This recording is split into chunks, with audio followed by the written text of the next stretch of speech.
G'day, it's Dan here from League of Brewers in the top of the south, Nelson, and we are here to demonstrate how to use a bucket blaster for cleaning your lines, your beer lines that is.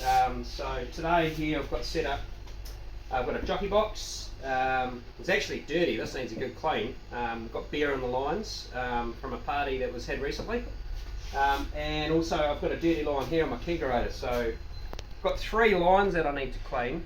The beauty of the bucket blaster is that as it's set up, it is set up for cleaning kegs with the spout here. So your keg goes upside down on top of the bucket blaster.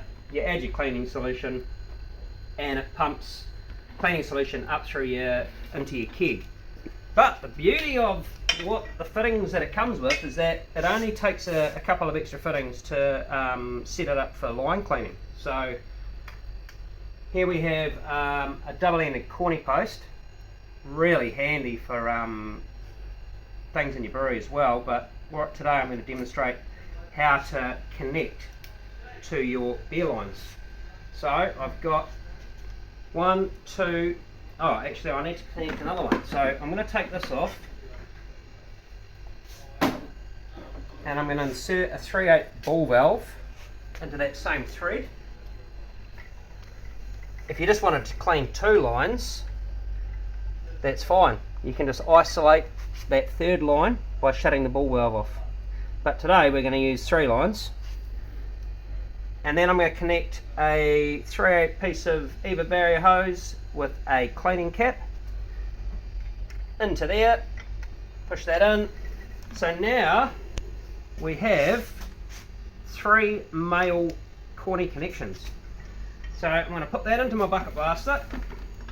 I've already got my line set up here coming off my chaps for the return. And then I'm going to connect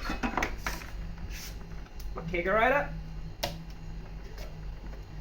I'm going to connect my jockey box, dirty lines, number 2, excuse my back, and then I'm going to connect this other one. Where has it gone? It's here somewhere. There it is. Rightio.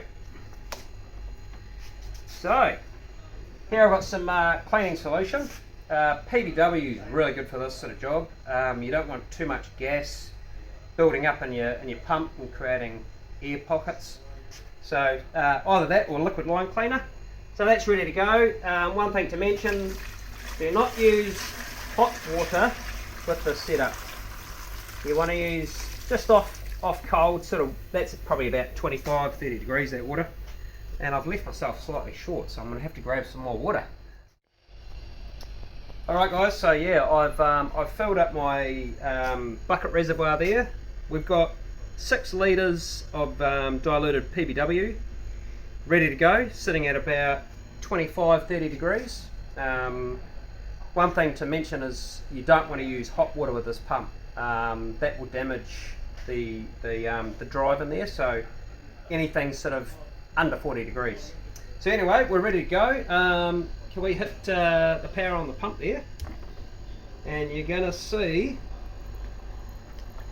a nice flow coming through all of these lines back into the bucket blaster. You can see all of that crap coming out of there. There's quite a bit of beer still. Inside this jockey box is a plate chiller. So that's going to be cleaning the plate chiller really nicely as well. Take a look at that.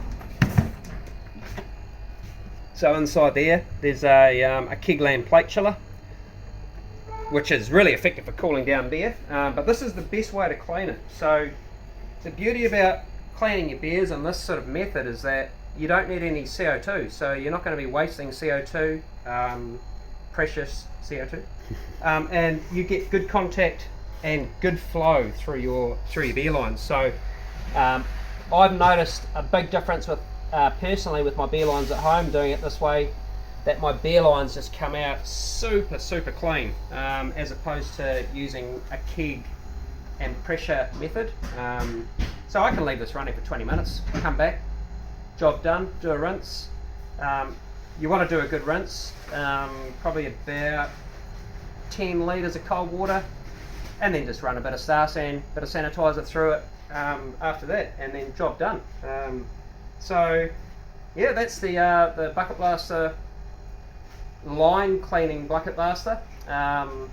If you like the video, please comment below. Let us know if you've had any experiences with anything similar like this.